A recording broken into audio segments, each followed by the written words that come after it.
அறிவாள்தாயர். கணமங்கலம் என்ற ஊர் திருவாரூர் திருத்துறைப்பூண்டி சாலையிலே உள்ளது. அந்த தலத்திலே வேளாண் மரபை சேர்ந்தவர்தான் தயானார் என்ற இந்த அடியார். இவரும் இவரது மனைவியும் இறைவனிடத்து மாறாத அன்பு கொண்டவர்கள். இறைவனுக்கு தினமும் சம்பா அரிசியில் அமுதும் செங்கீரையும் மாவடுவையும் நிவேதனமாக தினந்தோறும் அளிப்பதை தன்னுடைய கடமையாக ஒரு முக்கிய திருப்பணியாக கொண்டிருந்தார்கள். அந்த அடியாருக்கு பொறுமை ஏற்பட்டது. அதனை கண்டு அவர் மனம் தளரவில்லை. தன்னுடைய கடமையை தவறாமல் செய்து வந்தார்.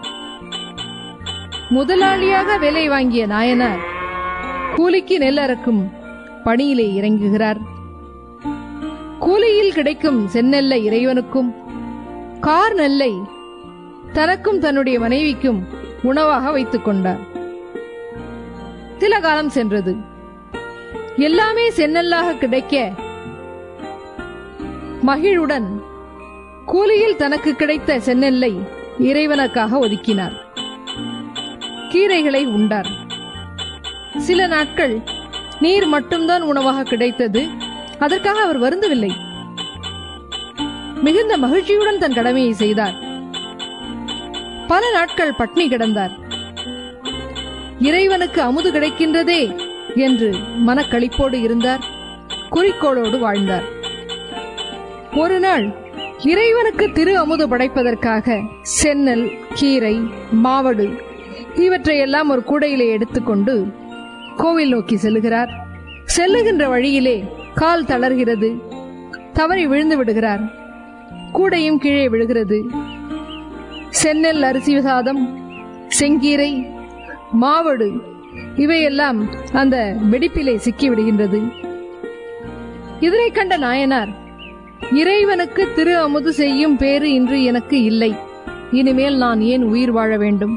என்ன பயன் என்று கதறி தன் கையில் இருக்கும் அரிவாளை எடுத்து தன் கழுத்திலே வைத்து அறுக்கத் தொடங்குகிறார். எங்கும் நிறைந்திருக்கும் இறைவன் நில வெடிப்பிலிருந்து தோன்றி நாயனாரின் கையை பிடித்து மற்றொரு கையால் மாவடுவை கடித்து சாப்பிடும் விடேல் விடேல் என்ற ஓசையும் கேட்க செய்கிறார். சிவபெருமான் காட்சி தந்து சிவபதம் அருளுகிறார். அரிவாளை கொண்டு கழுத்தை அறிந்ததால் அறிவாள்தாய நாயனார் என்ற பெயரும் பெறுகிறார்.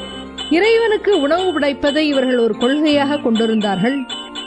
அதில் ஒரு இடையூறு வந்தாலும் அதனை பொருட்படுத்துவதில்லை. பொருட்கால் அப்படி ஒரு இடையூறு வந்தால் தன் உயிரை கொடுத்தாவது குறிக்கோளை நிறைவேற்றிக் கொண்டார்கள். எந்த காலத்திலும் தன்னுடைய கொள்கையை எதற்காகவும் விட்டுக் கொடுக்காமல் வாழ்ந்த இந்த அடியார்களின் மலர்பாதங்களை வணங்கி மகிழ்வோம். அறிவாள்தாய நாயனார். இந்த சிற்பம் உரு தெரியாது சிதைந்துள்ளமையால் இதனை எங்களால் படமாக எடுக்கப் பெறவில்லை.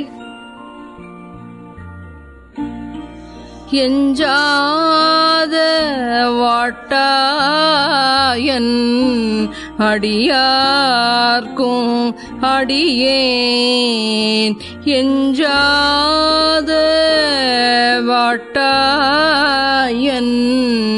அடியார்க்கும் அடியேன்.